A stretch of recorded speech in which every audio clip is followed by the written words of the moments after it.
somebody gets murdered. This is the Hollywood dream gone wrong. Here's a waitress at a Dairy Queen, and within a matter of months, she was a Playboy Playmate. She lit up a room.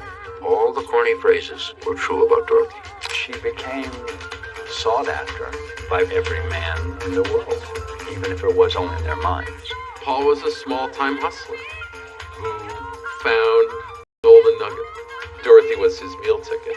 He's telling her, my goodness, you could be a Playboy bunny, you could be this, you could be that. I think he really thought, this is mine. He wanted ownership. He wanted to be somebody, and he was nobody. He looked like a putz. They wanted her, but not him. I think for Paul, losing Dorothy to Peter Bogdanovich, a huge star director, was like the ultimate insult. I knew that he was dangerous, and somehow or other, she didn't see that.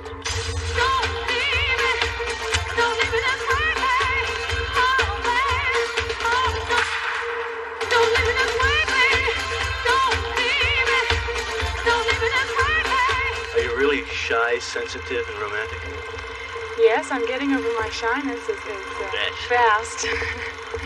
But I am very sensitive and I'm very romantic. That's the type of girl a lot of men fantasize about. A lot of men like the girl next door. I mean, are you the girl next door? Because it seems to me that I've never lived next door to anyone who looked like you.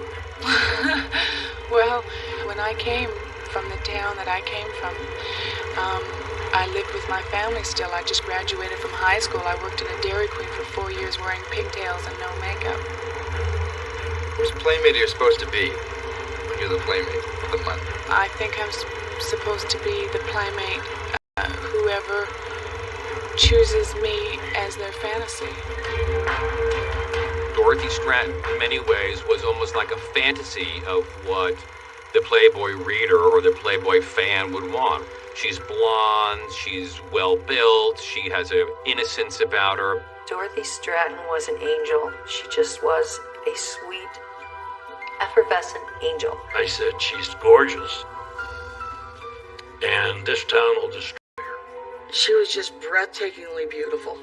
There was something very otherworldly about being with her. Time would stop, and you just felt you were like in a frozen moment.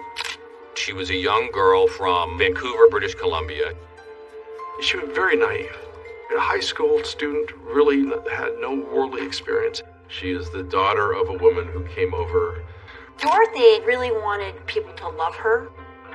She had felt abandoned by any kind of male figure that was in her life. She was being raised by a mother. I think that her mother, Nellie, was a very hard worker, and she worked in a school cafeteria. It was difficult. Dorothy went to work because her mother needed the money. She took care of me a lot because my mom wasn't around. Taught me how to tie my shoes. Was there for every school function, sports day, talent day. She was there. Dorothy had started working at this Dairy Queen when she was 14, and she was really pleased to have found a job that young.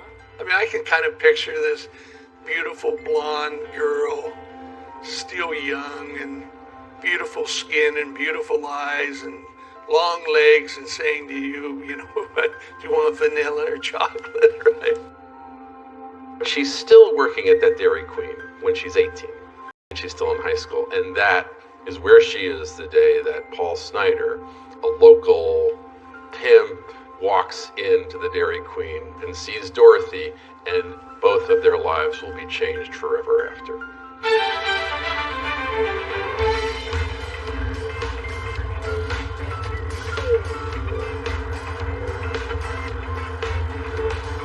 Paul Snyder's an interesting character, a scary one, but undeniably interesting. He didn't keep a low profile. In fact, he drove a black Corvette, wore a mink coat, Star of David, encrusted with jewels that he hung on his chest. He was called the Jewish pimp. He cultivated that.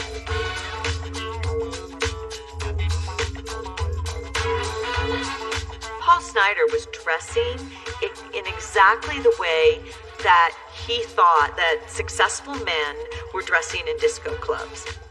It was almost like he was looking at what John Travolta was wearing in Saturday Night Fever, and that was the image that he was also trying to convey with the shirt that was open and the gold jewelry hanging down and his hairy chest hanging out. That was the look of the time.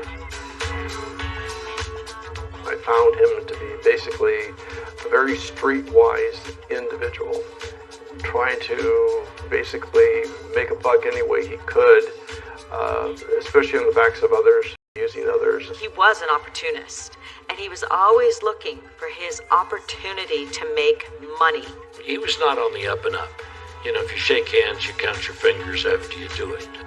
He made a pretty good living as a promoter for automobile shows and cycling shows, but it wasn't enough to procure girls and pimp them on the side.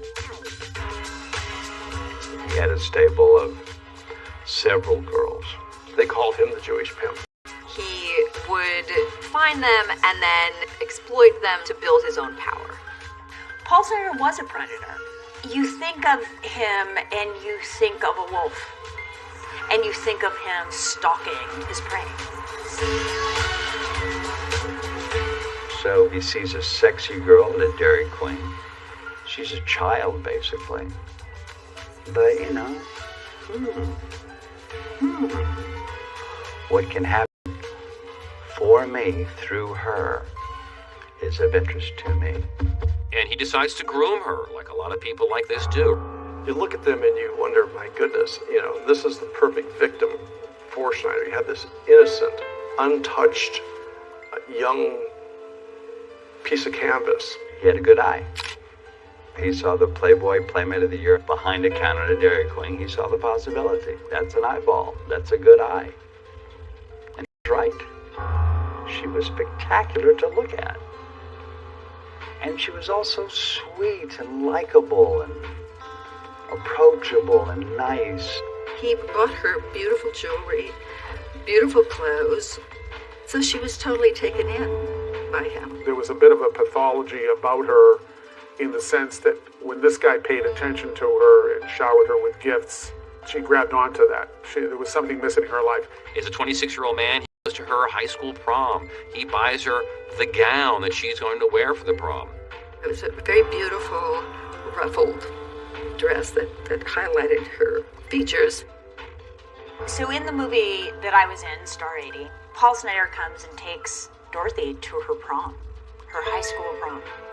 And it really does feel uncomfortable. After the dance, I took her to a professional photographer who took her first professional photo. And it was in this very chaste but luxurious gown. Paul Snyder worked her insecurity and gave her compliments in the places where she felt most vulnerable.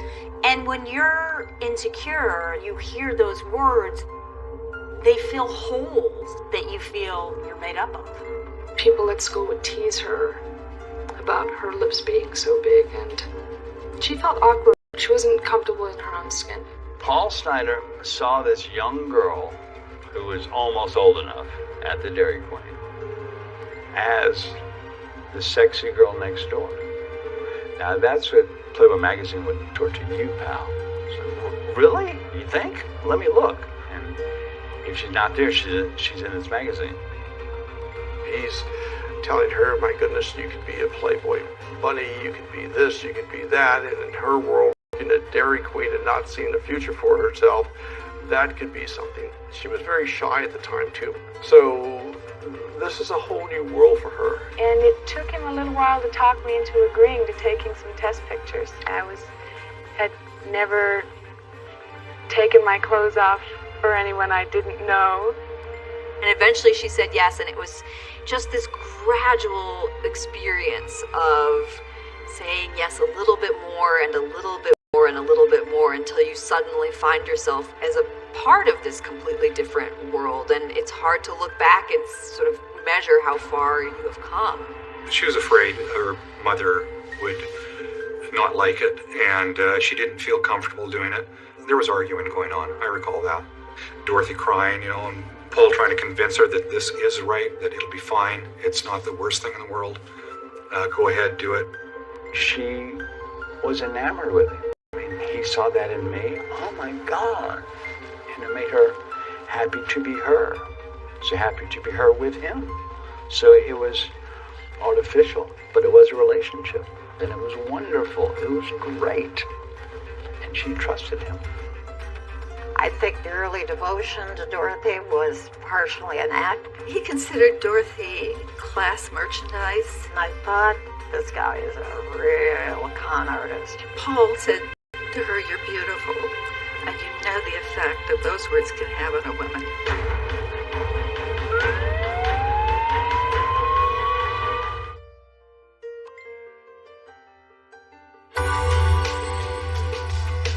Playboy's success was a matter of being the right guy with the right idea in the right place at the right time. People forget that Hugh Hefner was in some ways a visionary. When it started, Playboy was kind of a shock. I mean, where'd this come from? Playboy magazine, up until the mid-70s, was a no-no in everybody's house. Only if you're really hip was it okay to, yeah, I have Playboy, so. But if you weren't hip, you were probably nasty. The 1970s were as sexualized a decade as we've really ever seen. You have movies like Deep Throat and The Devil and Miss Jones becoming mainstream box office successes. It was an era that felt liberating sexually. This was the first generation that had the pill. And the idea of more and more sexual frankness and candor is kind of in the culture. And in the 70s, Playboy had established itself as a dominant commercial force. Hugh Hefner was an icon. He was a legend. He managed to find a way to thread the needle where he could have pictures of nude women that were indeed attractive and compelling, but it didn't feel dirty. He kind of scraped the word dirty off the idea of dirty pictures or dirty movies, and that's what made him famous. I read it for the articles would be one of the most familiar lies of the 60s and the 70s as it related to Playboy. You know, Playboy was trying to say, let's have fun, innocent fun. Why are we being so puritanical about this? But it wasn't dozens of men in bikinis roller skating around in a circle while women cheered. Somehow the sexual revolution didn't cause us to re-examine the fact that women were going to be the ones on display. To commemorate their 25th anniversary, Playboy had a big Playmate hunt, looking for the 25th anniversary Playmate. So they had a big outreach, and there were going to be lots of prizes and things like that. And so Dorothy was one of the runners-up. Playboy was looking for a 25th anniversary Playmate. They were having a great Playmate hunt, they called it. I brought her down. It was her first airline flight. It was her first limo ride. It was a Sunday afternoon. Dorothy Stratten talked about that day in an interview with Playboy. I remember driving up this driveway and I see this huge castle and my legs would not move. I was shaking so bad I thought that everyone in that room could hear my knees knocking. I was so shy. Well, that's what they liked. They liked the innocence and they liked the sexuality. And that's what they saw when they saw Dorothy. They saw someone fresh, almost seemingly unaware of the effect that her nudity had on men. The 25th anniversary special was supposed to be like the biggest centerfold ever. And I think it came down between Candy Loving and Dorothy was just shy and she needed a lot of grooming. So they knew she wasn't ready yet, even though she was as beautiful as Candy Loving and could easily have been that special Playmate. She wasn't ready. She was a total babe in the woods. I cannot remember another Playmate being that, I don't want to say naive, inexperienced, unused to her surroundings, and not used to thinking that she was really beautiful. Can you imagine Hollywood to end up at parties where people are drinking cocktails that you've never seen a cocktail before? Everything about your experience is brand new. So when Dorothy first came to Hollywood for Playboy, she was just 18. She'd only just graduated high school. The whole thing was just one big trip after another, going from one world into another. I got a call from Paul. Max Bear was Jethro on Beverly Hillbillies. How do you gentlemen like your tea? We don't know, ma'am. We ain't tasted it yet. And of course, we all still think of him that way, but it's been a few years. And it turns out that he was friends with Paul Snider. He said he had met this girl and she was gorgeous. And they took some pictures of her and they sent them down, and Playboy is really interested in her. And he said she's going to be a star. I said, oh yeah, of course. She had to have felt excited, overwhelmed, scared. So Paul was the only person that was from back in the world that she came from that she knew. And so she held on. She held on tight. She was on the phone with them daily. When we shot her, she would call and tell them how great it was going, and she thought that whatever success she was having, and it was embryonic at that point, was totally due to Paul. She leaned on him. And so if stuff ever got too big or too scary, he was the one who was going to be in her corner. And so for him, that's an incredibly powerful position, because the more and more power that she builds, the more he gets to be the person who's the foundation for it all and who benefits from it all. Paul was a small-time hustler who found the golden nugget. Paul thought he could ride his golden girl all the way to the top. This wasn't love, per se. This was love in business. This was desire in business. He came to Los Angeles. You know, he had an idea. And let's face it, he wasn't wrong. He told her, take these pictures, let's go to Hollywood, let's meet her. And in his mind, I'm a Hugh Hefner. I can see myself having a big mansion, and this girl could be the beginning of that. This is about discovering your world is not the world that you thought it was. It was women being there to satisfy men's lust. He definitely looked at her as a commodity. Used her from the very beginning. This is the Hollywood dream gone wrong.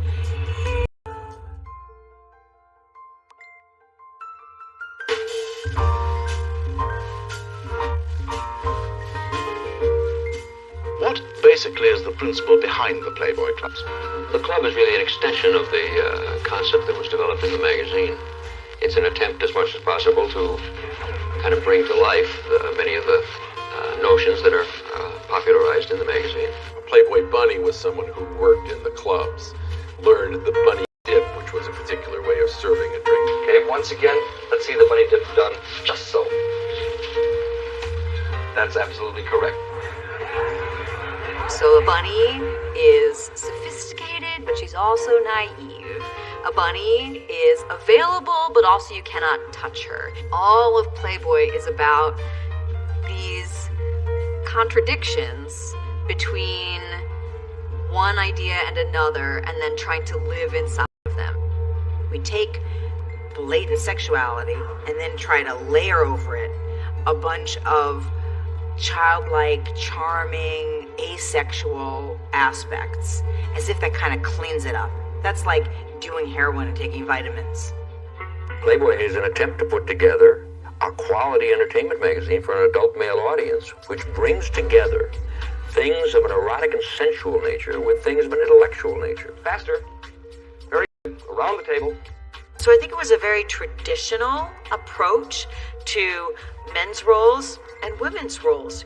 What we're attempting to do in a very real way is try to give sex a good name. You wouldn't think that would be so difficult, but it is. The clubs were still in operation at the time that Dorothy Stratten came to Playboy. And when she needed a job, both to get her green card and maybe to make a little extra money, she wound up working as a Playboy bunny at the Los Angeles Playboy Club. I don't think she was allowed to serve alcohol because she was only 18, so she was kind of a door bunny that would greet people coming in. And from a business standpoint, that was a pretty good move.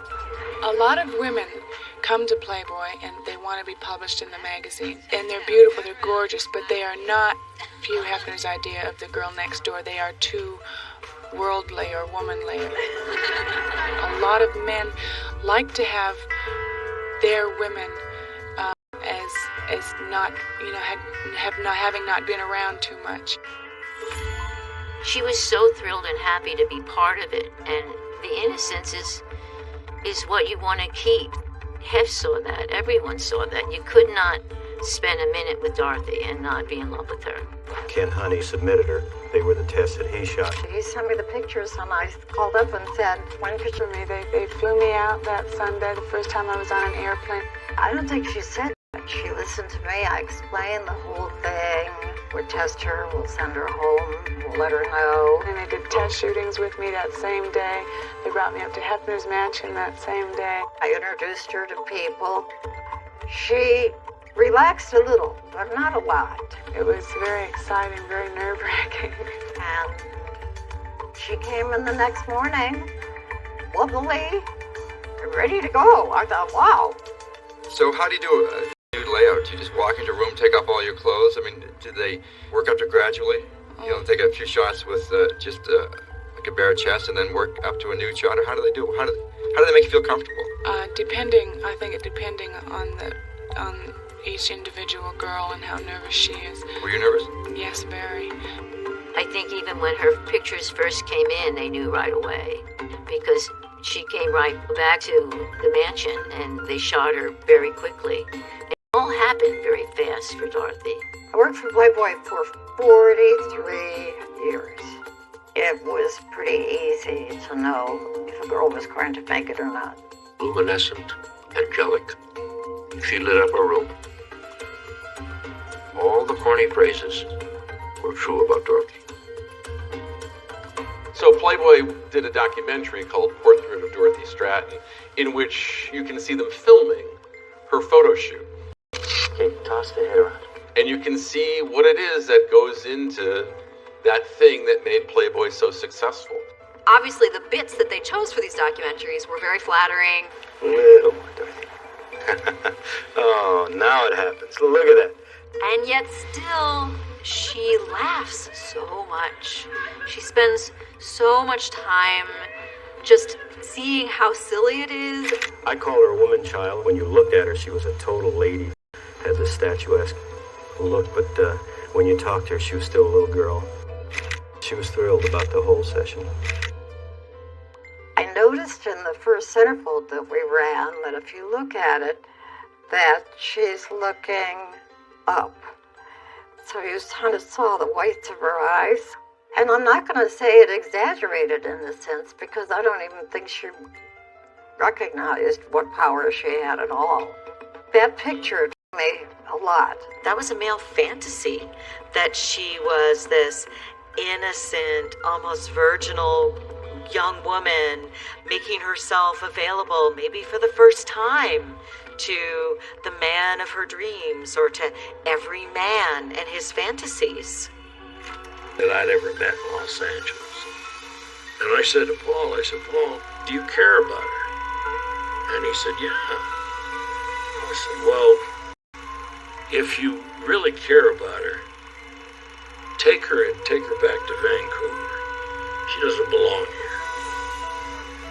And then the photos are incredible, and Hef's thrilled, and the next thing you know, you get your month.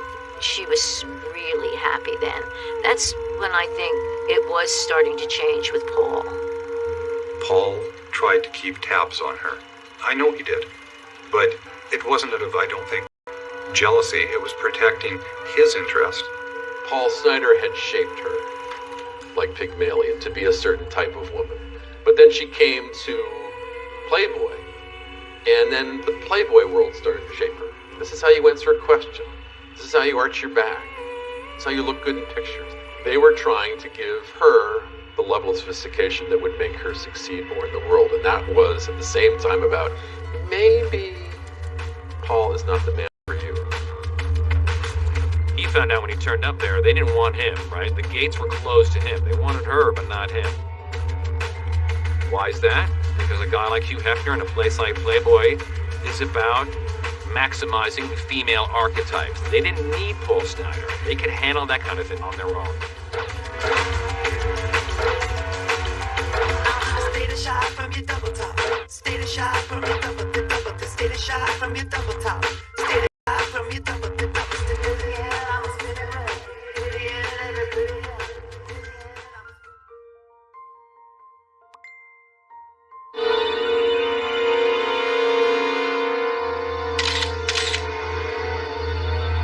The movie that Bob Fosse directed is called Star 80. Star 80 is a reference to the vanity plates that Paul Snider had taken out to put on his Mercedes. That was a declaration of what he thought was going to be the future for Dorothy.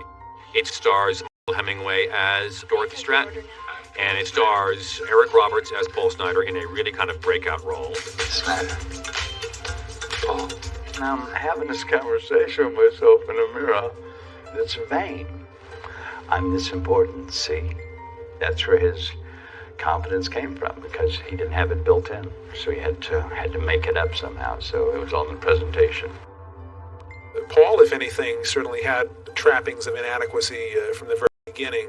He was orphaned at an early age. His family fell apart, and he dropped out of school in the 7th grade to support himself. I know he was very, very vain, very much into bodybuilding. He worked out every day, so he was really... There was something of a little man syndrome about him. He didn't know if he was a pimp, a manager, an agent, actor, a weightlifter. Paul Snider wanted to be anything that would make him money, that would get him on the in with the in people, the elite. He wanted to be somebody, and he was nobody. Paul really admired Hefner and the whole Hefner philosophy. And to him, having easy access to the mansion was the pinnacle of human achievement. The whole idea of the Playboy Mansion was to be cool. Look, there are hot and cold running women here. Just be cool. Paul Snider didn't know how to do that. And he knew that Dorothy was his meal ticket. Who was going to give him access to anything? He looked like a putz. I mean, he had the fur coats all the way to the floor, the chains, the silk black shirts. I mean, he just was such a cartoon character. Paul was offensive. Paul was also, he looked small time, he dressed small time, he sounded small time, he acted small time, and Hef didn't. Dorothy made this incredible impression. Everybody loved her, and almost everyone was universally put off by Paul. He was a wheeler-dealer, a very obvious one. Hefner took one look at Snider, and one word came into his mind. Pimp. That was the dirtiest word you could say at the Playboy Mansion. The mansion was that Friday night party that you need to be at with the greatest movie stars and the greatest cars and the greatest credits and the most indulgent egos. It's Hollywood. It's everything you think it is. It was grandiose and it was glamorous. It's flashy. People are drinking a lot and hobnobbing with a lot of celebrities and a lot of directors. Bill Cosby was always there. Johnny Carson was there. Robin Williams. Why do you have great parties? Beautiful broads. They're coming up here for the girls. There was a grotto, famously, where young women would come and men would sit in this kind of hot tub. And it's kind of like the Sybaritic place you can go and have fun and act like a hedonist. Even for me, it was like, holy mackerel, this is wild to me. So can you imagine Dorothy coming into that situation? And while Hugh Hefner himself kind of would deny that it was sort of this licentious palace, it was in fact a place where men could meet women and have sex. I can remember Paul feeling inadequate when he was at the Playboy Mansion and feeling I'm part of it now. But in reality, you're looking only through a gate. Paul Snider fits into the Playboy Mansion like a pair of brown shoes in a room full of tuxedos. Hey, Hef was kind of rolling his eyes to himself and going, God, I gotta listen to this guy. But he was polite. Dorothy was a ticket to something that he wanted. It was a connection with Hollywood. It was a connection with Playboy. It was a connection with celebrity. Paul was a weak man. Paul didn't take it. Paul had to be more. Paul seemed to be like a promoter. He had done like a Farrah Fawcett lookalike contest or a John Travolta lookalike contest. I got a call from Paul, and he said, Max, he said, I have an idea for something, and I would like to talk to you about it. And I said, what is this about? And he says, well, this is about male dancers. I said, dancers? What kind of dancers? He said, male strippers. I said, is this for like a gay joint or something like that? And he says, no. He says, I'll talk to you about it when I get there. He was the founder or had the idea of Chippendales, which at the time was a great idea. And the fact that the Chippendale dancers have the cuffs and collars that are exactly the same as Playboy bunnies. It came directly from Paul because Dorothy was working as a bunny at the Playboy Club. Paul was one of those kind of idiot savants.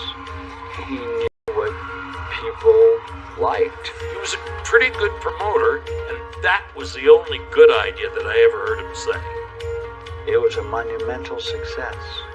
He had a gift. He had a lot of gifts. Paul was not a soft banana.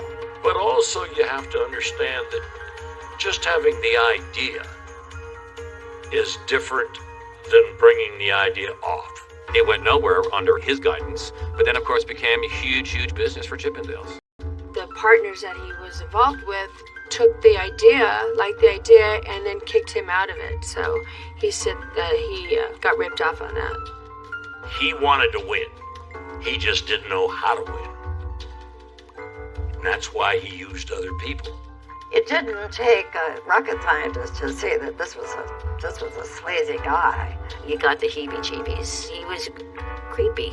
He would be in the grotto trying to make out with other girls, and you have the most beautiful girl at the mansion, and you're a scumbag. Security caught him with another girl, so they kicked him off the property, and the only time he could come up is if it was with her. Otherwise, he wasn't allowed. In the movie Star 80, the scene that sticks with me the most is the moment that they walk into the mansion and him being so out of place and so oblivious to being out of place and so wanting to be accepted there. God, I feel happier and I are old friends. You know, Telly Savalas, he's an old pal. I've seen that guy a million times. They will do anything to get this thing. It's just this raw hunger, and there are no boundaries. That is always a dangerous person. And the fact of the matter is, Playboy magazine and Hollywood and all kinds of industries need people like him. He was a guy out there bottom feeding and getting people that he ended up bringing to the Playboy Mansion. And the Playboy Mansion, they basically said, thanks, we'll take it from here. When Heft introduced her to a real money manager and took the ability of him to have the checkbook away, it really affected him. He was not a happy camper. So Paul was left out. Paul was not part of the package. I can remember Paul kind of feeling like Dorothy forgot about him when they were up there. Hollywood is clearly trying to, saw this guy off the gangplank. He was just a conduit to find her. There was an article in the Village Voice about Dorothy Stratten. The last line of Teresa Carpenter's story says something like the unforgivable sin of Paul Snider was that he was small time. And that's the theme of the movie, Star 80. That Paul Snider is too small time to succeed in Hollywood, and he knows it. And it's what makes him crazy. And leads to Dorothy's destruction.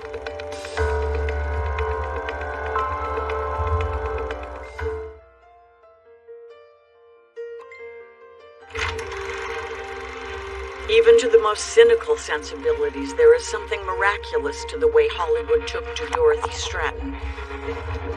In a city overpopulated with beautiful women, Dorothy caught some current fortune and floated steadily upward through the spheres of that indifferent paradise.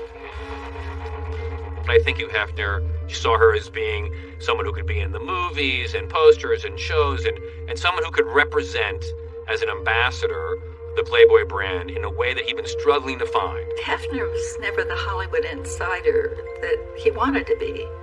The big producers would come to his parties and would party, but they never gave him respect. So in order to get respect, he needed to field a star, breakthrough star. That would give him legitimacy, and he had high hopes that Dorothy could do that. And then in '79, Playboy did an hour-long special for the ABC television network, featuring the Village People and Richard Dawson, who was then the host of Family Feud. Playboy has clearly already decided that there's something special about Dorothy Stratten. Hey, Dorothy's coming. Ingenue that's being pushed as the star of tomorrow throughout this wacky little Playboy special. I couldn't believe how little actually happens in this special and how little they felt like needed to happen. I will say she gets up there with Victor Willis, the lead singer of the Village People, and she kind of drops to the ground, and you go, okay, you didn't learn that in Vancouver. Well, she was already a star with Playboy, and then the ABC Roller Disco, that was on national television, and then that started steamrolling into other movie parts. Her move into movies is very rapid. It's small in the beginning, tiny parts, but considering from the moment in 1978 where the photographs were taken, by 1979, early 1980, she's starring in Hollywood pictures. I've done it for you. I love you, Sergeant Thorne. She plays Galaxina, who is this perfect female robot. Sexy, but you can't actually have sex with her. Perfect only as a tool to the men around her. Galaxina. She became sought after by basically every man in the world, even if it was only in their minds. And a lot of them said, I want to know her. I want to hold her hand. I want to touch her. I want a picture with her. A lot of men were entering my life all of a sudden, and a lot of them wanted me. No one was ever pushy or forceful, but talk can be very powerful, especially to a mixed-up little girl. She couldn't believe that all this was happening to her. And every minute there was something new and exciting, and people were fawning all over her. And Paul Snyder would say, "We're on a rocket to the moon." It's like, we. He saw her business career beginning to increase and improve, and the volume of attention and agents calling and wanting to sign her, and now she has a Hollywood agent. Does she really need him now? She was the meal ticket, and he loved her fame, but he was jealous because he was afraid that he could lose her, which he did. At this point, he was pressing Dorothy to marry him, thinking that she would then support them and they would have a lifetime bargain. And I immediately said, live with him. Don't marry him. But she loved Paul, and she cared about him and felt very much gratitude towards him. She came to me very much as she might to a father and told me that she was going to marry Paul. Wait for me to say what I really felt. And so, over the disapproval of the Playboy empire, she married Paul Snyder. When they got married, we were kind of like, really? What is she thinking? People were just like, no, this can't be happening. She did not marry this guy. Everybody was upset. There wasn't one person who was happy for her. He pushed her to marry him. She, I don't think, really wanted to. Pressure. She felt that she owed him that, so she just kept hoping for the best. Now he had a subtle handcuff on her. At the very worst, if she got popular and he got divorced, she's getting something. Dorothy saw the good in everybody, but Paul scared me because he had that need to control. As a woman, I knew that he was dangerous, and somehow or other, she didn't see that. I wonder if people really marry for love. Maybe it's loneliness, or maybe it's just they don't want to be left out. So the nearest person of the opposite sex or the same sex that pays any amount of attention at first is good enough. And each one is content that they wouldn't do any better. She never felt that there was any danger in anything with Paul Snyder. And then, bang, she was murdered.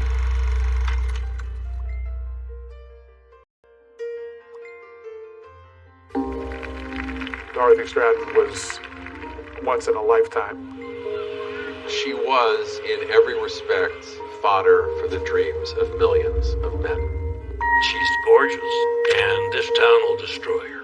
Paul Snyder sees Dorothy, and both of their lives will be changed forever after. You think of him and you think of a wolf. He was an opportunist, and he was always looking for his opportunity. opportunity to make money. When I first saw Dorothy Stratten, I thought, Dorothy's going to be Playmate of the Year. The photos are incredible, and Hef's thrilled. A guy like Hugh Hefner wanted her, but not him. Peter Bogdanovich, a huge star director, fallen in love with her. I think for Paul, losing Dorothy to Peter Bogdanovich was like the ultimate insult. When you're comparing, filet mignon to hot dog on a stick, there's a big difference. As she started to slip away, he lost it. Paul did not want to lose Dorothy. She drove to his house. All of us said, don't go there. Dorothy parked her car out in front, went in, and Dream gone wrong.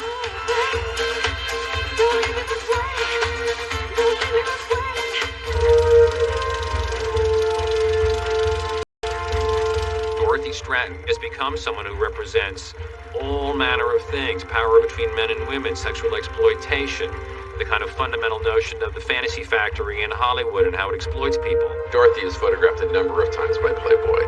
She is photographed to be a Playmate in '79 and then the Playmate of the Year for 1980. When the editor of Playboy told me that I had won Playmate of the Year, the first thing out of my mouth was, "Are you sure?" If you think about it, she was 17 when she was in Vancouver at the Dairy Queen, and then all of a sudden she becomes Playmate of the Year in 1980. And so in those few years, she had a monumental splash. And she was so excited to be Playmate of the Year. She was very excited. In the Playboy documentary, The Portrait of Dorothy Stratten, Dorothy is at the Playboy mansion. They're, announcing her centerfold. I'm sure that this has been many a girl's dream. During that particular day, it was clear that there was trouble between her and Paul. She was kind of avoiding him. So there's a shot in this documentary that was done in the 80s where she's sitting at this table next to one of her coworkers, and he's sitting next to her, and you can see him grab onto her hand.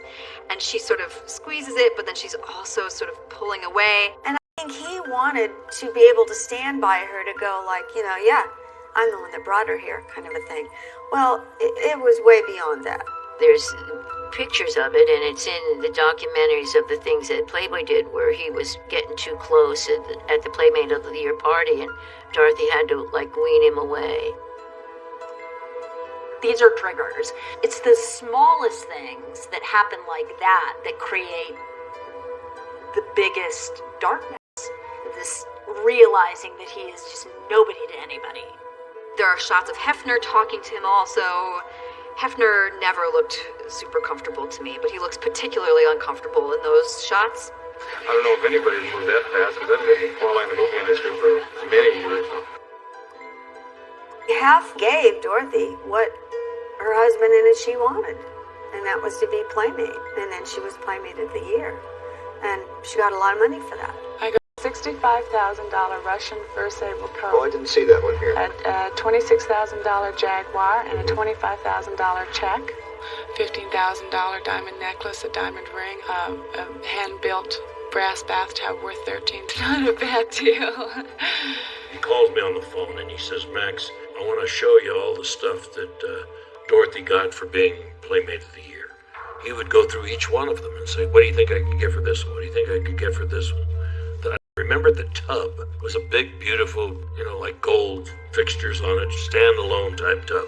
But he wanted to sell everything. When Dorothy made a little money based on her being Playmate of the Year, he took that money and tried to buy a hot car. For himself, not for her. Pulled her off the set of a movie and tried to get her to approve all this money. I think he really thought, this is mine. He wanted ownership of her. He wanted to say that he owned something, that he did something. I think he thought he made her.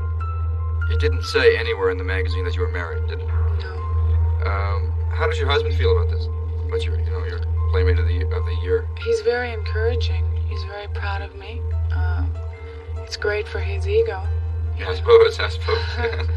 She was always subservient to his wishes. I know that he made certain demands, and whether she was happy or not, she would do it. Marilyn Grabowski, I think, would say to her, "You are responsible for the success. He didn't develop anything in you. You were always this person. He was just the first to recognize it. Don't think he gave you anything. You always had it. That was her message to Dorothy.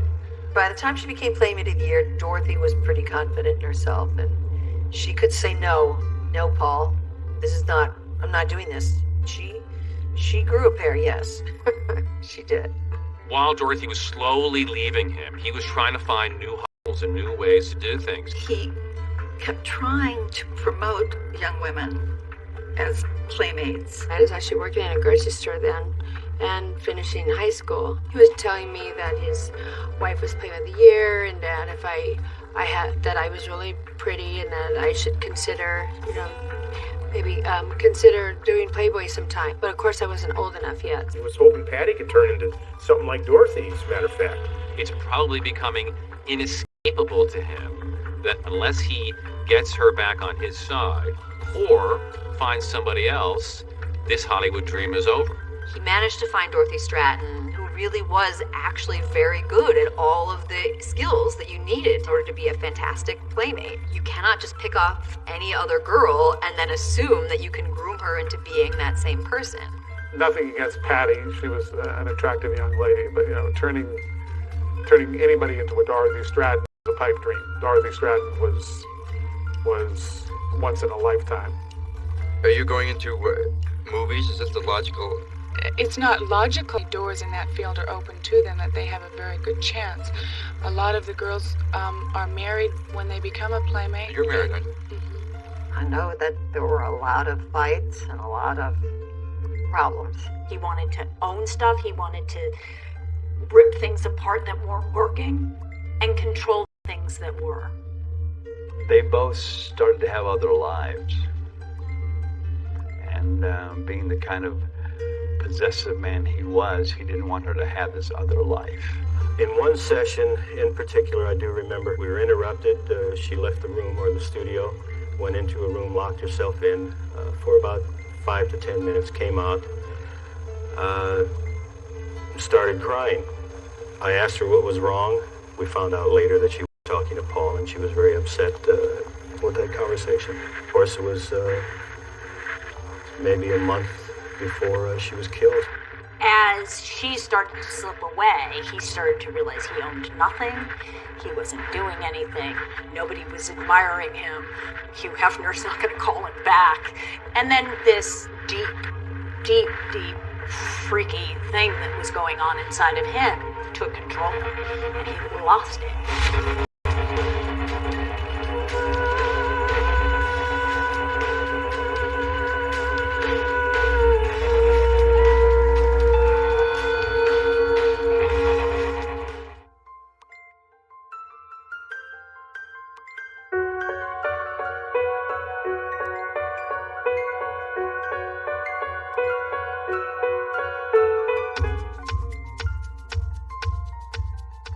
We talk of the 1970s as being a time of great personal expression and sexuality. The other thing that characterizes the 1970s is the auteur, the director being the most important figure in movie making. Peter Bogdanovich was a huge star director at the time that Dorothy met him. Action! Here's Mr. Peter Bogdanovich. Well, you're welcome. Peter Bogdanovich. Peter Bogdanovich got famous in 1971 when he directed The Last Picture Show. What y'all doing back here in the dark? Hello. He makes What's Up, Doc, which is a big hit. Action! I beg your pardon. We've got to stop meeting like this. And then he'd made Paper Moon. I want my $200. That had won Tatum O'Neal an Oscar. Kind of looks like he can do no wrong. So that combination of hubris and the times creates a guy who is somewhat successful, but also kind of too big for his britches.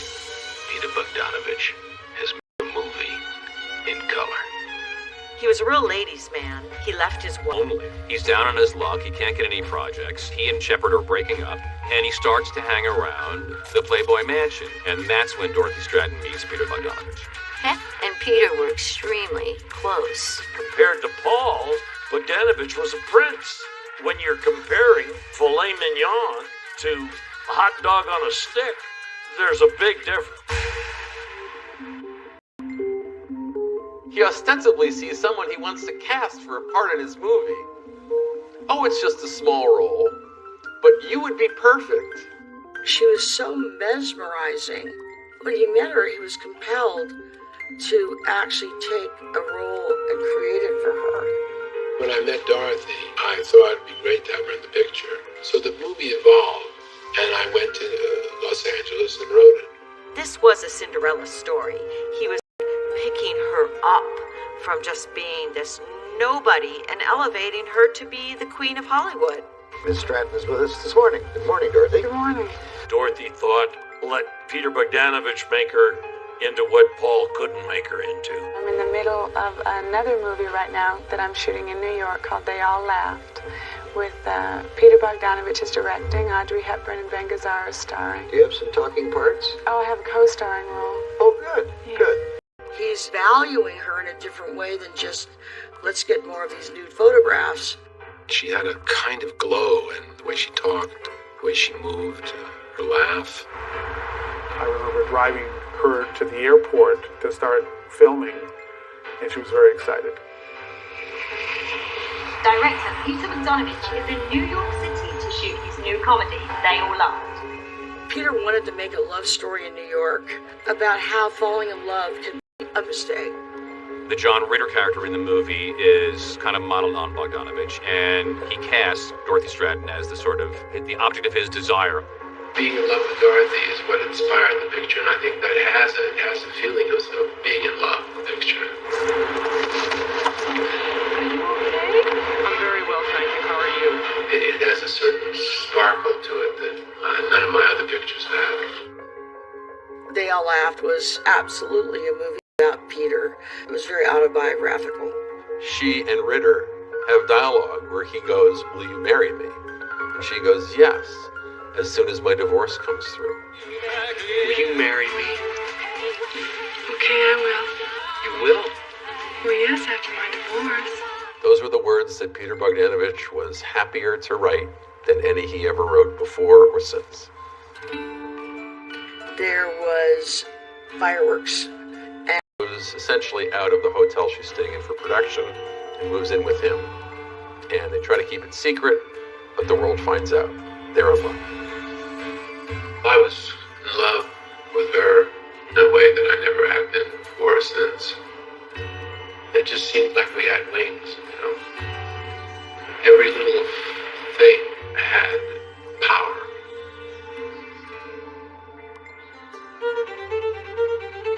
When I heard that she was, having this affair with him, I wasn't happy, really. He did confide in me that he was madly in love with her. And I just cautioned him. I said, Peter, be really careful because you have no idea who this guy is that she's separated from. I knew she was unhappy in her marriage, and I knew her husband was a bit of a pain in the ass. That's all I knew. Roseanne Caton, a friend of mine, approached me on the set about Paul being a potentially dangerous person. Colleen said, well, what do you think of Paul? And I just said, I think he's like really bad news. She said that this guy is not going to let Dorothy go.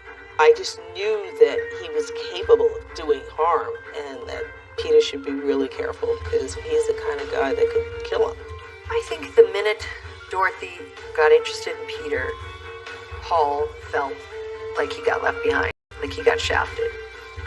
For Paul, losing Dorothy to Peter Bogdanovich was like the ultimate insult because Peter, in his own way, was a much bigger Paul. He had discovered a star.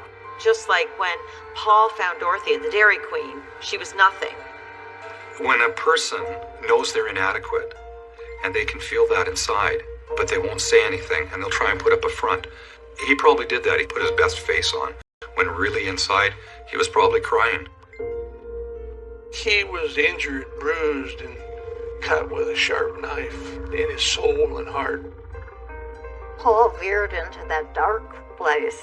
You just didn't know how it would manifest itself, but you knew it was coming. She's becoming more independent. People are helping her become more independent. You got the Dear John letter as proof that he was losing her. She just said that she doesn't think that the marriage is working right, and want to hurt him. There was no bitch in her. As far as I was concerned, my limited knowledge of her, no bitch. Paul started telling me, I can't get through. And Peter was telling her to fire all their people that represent her and have his people represent her. And he's starting to control her and take over for her. Lawyers, agents, she got Bogdanoviched.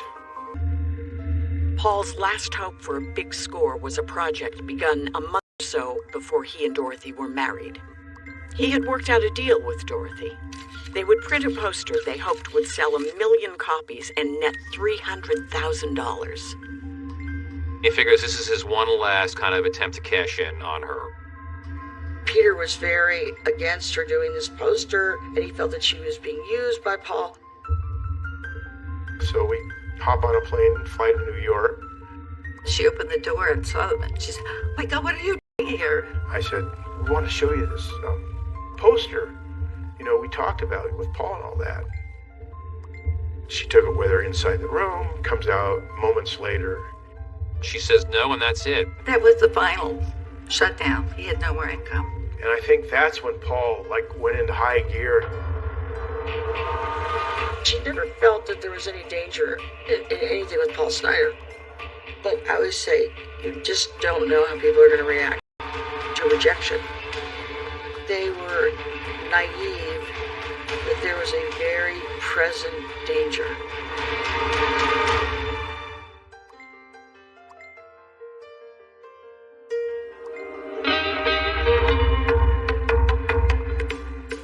When we look at what exists of Dorothy Stratten, when we look at her photographs, when we look at her movies, I love you, Sergeant Thorne. we go, really? Where is the snap?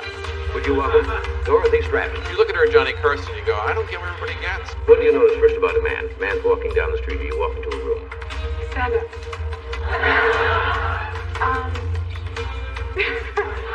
His chest. I noticed a man's chest first. That was going to change. Everyone in this story, Paul Snyder, Hefner, Peter Bogdanovich, was going to remain as they were. The person who was changed was Dorothy Stratten. Maybe in the beginning, Dorothy loved Paul.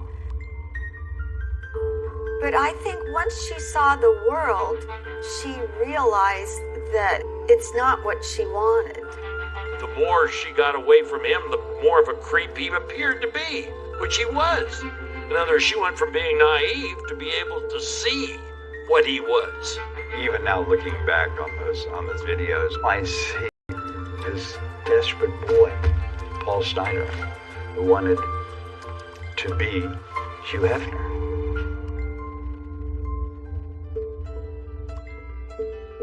He needed her to make him. He was a eunuch. He got his balls from her success. He didn't have Moves into Bogdanovich's house, but she's trying to figure out some way to settle with him. All of us were pretty happy when we heard Dorothy was going to divorce Paul.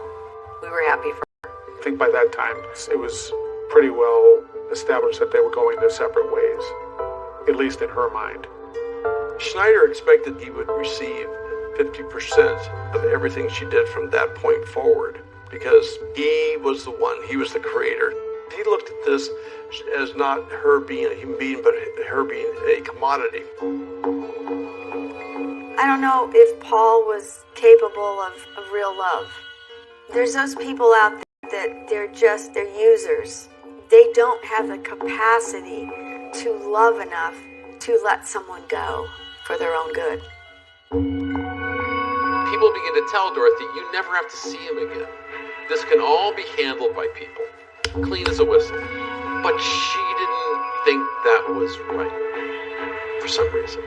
She had a meeting with her, and she said, hey, we can work this out. We're going to have a separation, and maybe we can still be friends.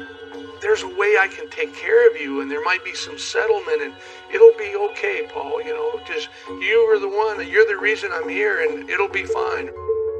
My understanding, talking to people who knew her, that she was compassionate and that she wanted to make this as easy as possible for Snyder. That was a revealing moment to me because it said that deep down, she was worried about his welfare. he's listening to that. He's not hearing any of those words. He's hearing abandonment. Looking on hindsight, probably there should have been an attorney negotiating with Paul and giving him some money to walk away. He had lost his ticket to his life in California. His whole world was crumbled.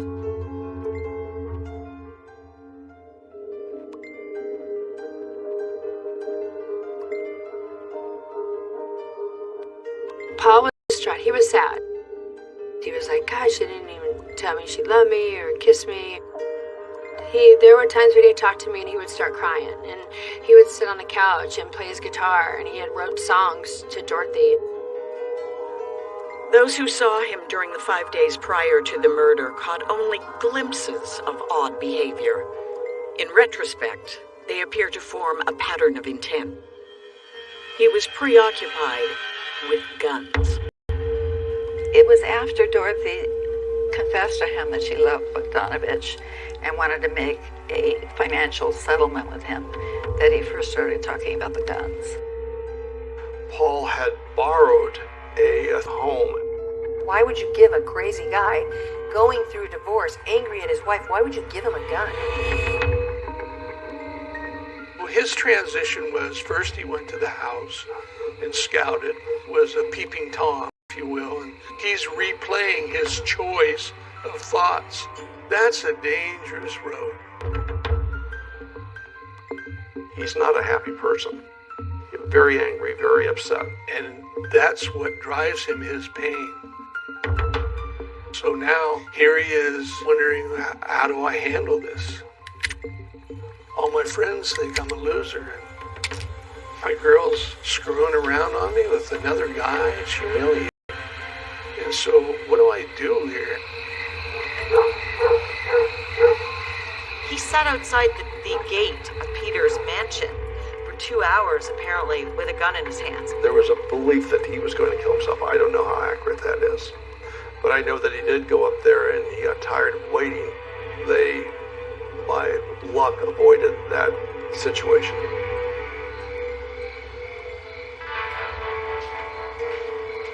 Paul Snyder was at a point where he was willing to sacrifice everything versus losing control.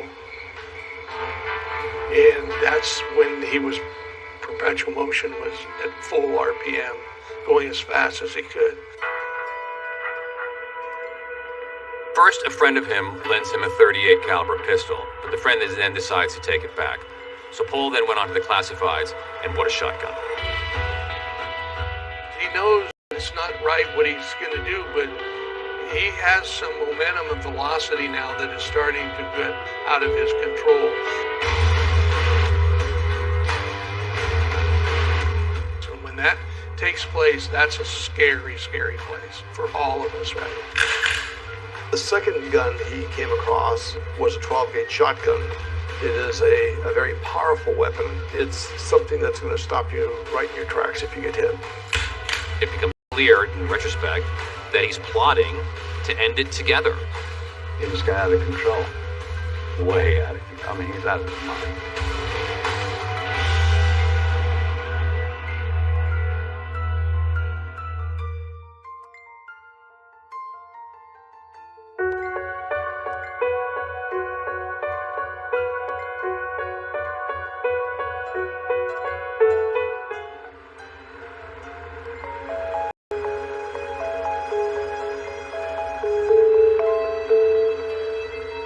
The day of the murder, Dorothy decided against negotiate a payment settlement with him. All of us said, don't go. Go home. Go back to where you were. Don't go there. Hef and Peter kind of forbid her from going to see him. They forbid it. She had to sneak. She had to lie. Nobody knew she was going there except a few people. She never told Peter that she was going to Paul Snyder's that day. But she just misjudged that guy so badly. She just had that little flaw. That was her flaw. Not being able to see the evil in people. So she drove to his house and met with him there, parked her car out in front, went in, and never came out.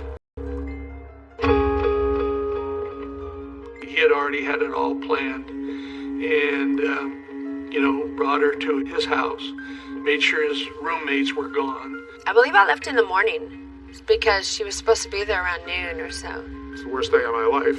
It was a Thursday that I'll never forget. The doctor had the upstairs with the bedroom, and Paul and Dorothy had the downstairs in the back of the house.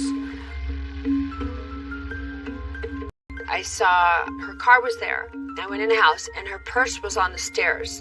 I remember Patty saying that she had arrived sometime that afternoon. Stephen has a dog, too, which was in the backyard. I guess the dog was barking a lot. Patty and I were watching television and talking.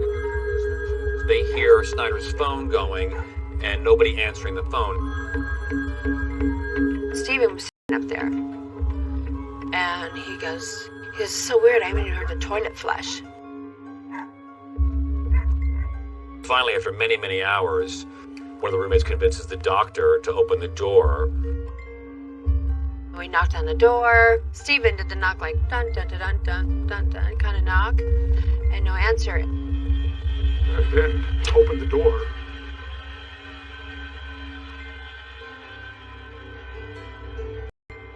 The first thing you see is Paul laying on the carpet. But instead of a whole head, it's like his head is like this thick because he blew the whole front of his face off. She was sort of against the far wall. They were both naked. She's dead. He's dead. It looked like it was a horror movie, a staged horror movie, like mannequins and fake blood. It's a picture and it never goes over. Were you in the house when the bodies were discovered? Yes. You were? Yes. Were you in the house when the shooting occurred? No. You were not? No. It's a brutal murder and scary. Very, very scary. She was violently raped by Paul before he killed her. I think if you look at the control factor of forcing sex upon her, I think that's all part of his regaining his position of power.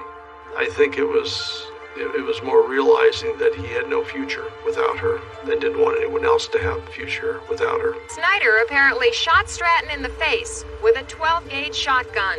Shooting someone in the face, obliterating the most familiar thing about her, the sort of entry point to her stardom, completely demolishing, not just, ending her life, but preventing anyone from ever looking at her again.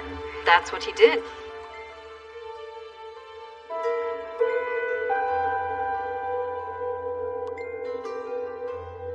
I think there was a moment there that he really realized what had happened. But it just seemed to me at one point he knew he had to kill himself. There was nothing left. He shot himself in the left temple, right behind his eyes, and killed him instantly. He knew by taking her, he was done. So he also took himself. What a weakling.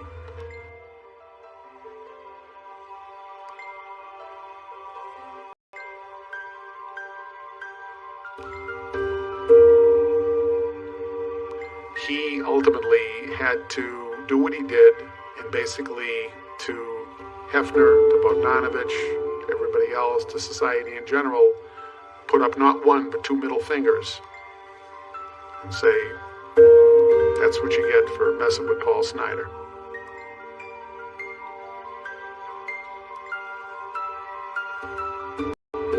There was one photo taken that Fosse copied. That's the last shot of the movie, which the overhead shot. That was shot from the crime scene. And what stood out was the smallness of our lives. Two little limp bodies, all bloodless, lying there together. Significant when we're done. And they weren't supposed to be. Especially her. Come on.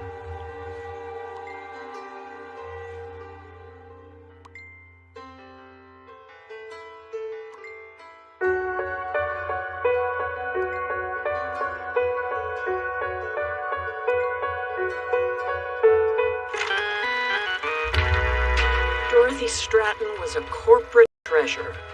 She was not just any Playmate, but the 80s first Playmate of the Year, who, as Playboy trumpeted in June, was on her way to becoming one of the few emerging goddesses of the new decade. Dorothy Stratten was buried at the same cemetery that houses Marilyn Monroe. She becomes immediately upon her death frozen as some kind of archetype of women and Hollywood and fantasy and the perils of the Hollywood life.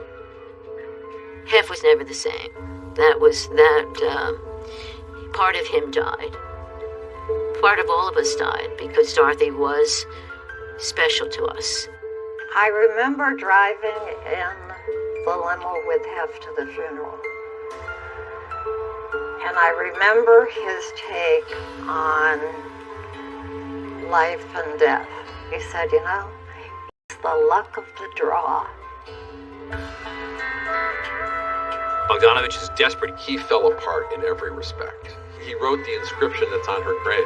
He chose it from Ernest Hemingway, A Farewell to Arms. It's poignant and a little disturbing. It talks about how the world will kill you. How pure yourself is, the world will kill you all the same. He still wants this movie to get out, whether it's for his own reasons or as a testament to Dorothy and her enduring, memory. Nobody wanted to see a movie in which its charming ingenue had been brutally murdered.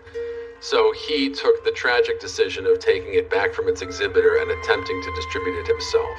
It went through all of his money. It was really traumatic and tragic.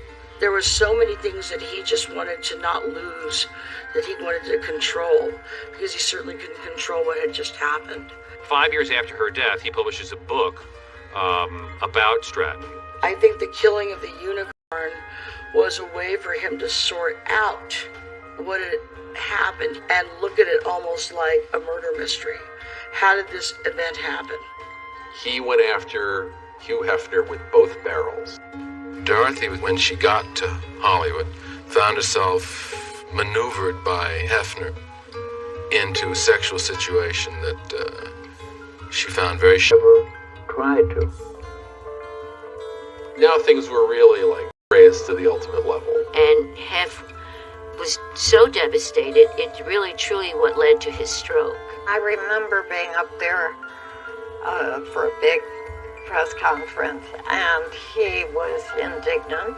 Dorothy's tragic death was motivated not in any way by her association with Playboy, but clearly by the breakup of her marriage because of the affair with Peter Bogdanovich.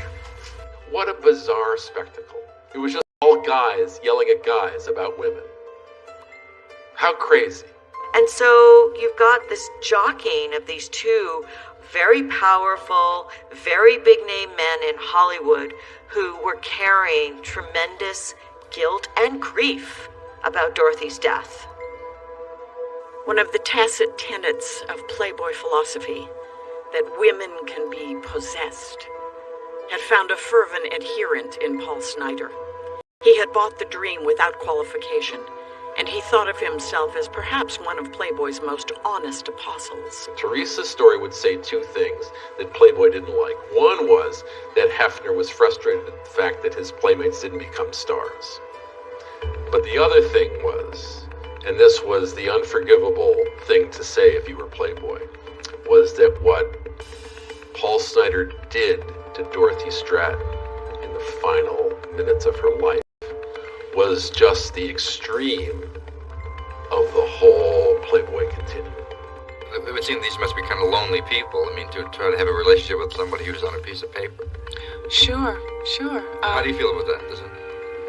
Well, I'm happy to make them happy.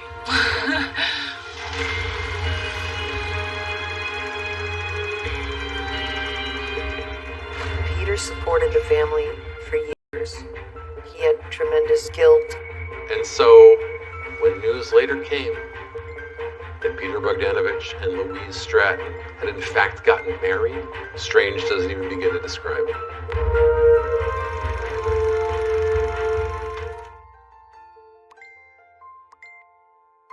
That's good for the back of your legs and your behind. Would you like to be just like your sister when you grow up? Yeah, Why? because I'm proud of her. Peter always took care of the Hogstratton family after Dorothy died. Peter supported the family for years. He had tremendous guilt and sadness. What's funny about the years after, we didn't see much of them, but we heard. He's always just helped our family and family matters and helped me get through the pain and sorrow. He paid for their rent, he sent Louise to school. He said if I'd married Dorothy, this would be my family. So I wasn't going to stop being their family because she was dead. He was really there for me and some sort of connection I had with him, and he became a lot of roles in my life. It seemed natural to gravitate toward Dorothy's sister. It didn't seem unusual. We both felt blasted, so we kind of helped each other. That grew to be another kind of love. Peter eventually married Louise Stratten when she was 20 years old. They were on the boat of grief together, because only one person in the world understands what you're feeling. When I heard that Peter Bogdanovich had married Dorothy's sister, it made me very sad for her. It wasn't going to last because she was so young. In 2001, 13 years after they got married, Louise Stratten filed for divorce from Peter Bogdanovich. I think it's really interesting that the relationship he developed with Louise, it was a real relationship. It continues to this day. They're business partners. They produce movies together. It wasn't like this was just some passing guilt phase. He has stayed close and connected and in love with that family ever since he met Dorothy.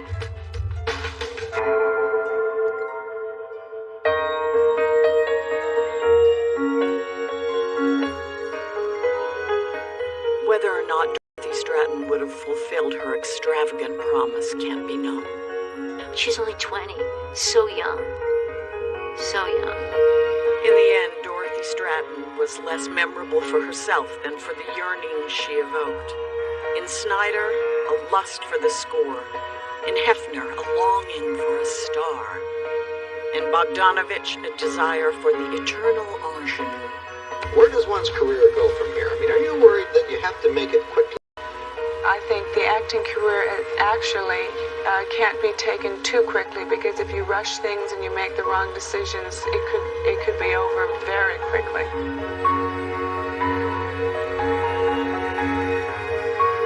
The real tragedy of Dorothy's life is that she couldn't live long enough to really ever tell her own story. She never was able to say, okay, this is what got me here, but now these are the things that I want to be. Here's who I actually am.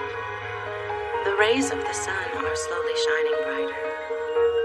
The evening will be forever. Yet time is not enough.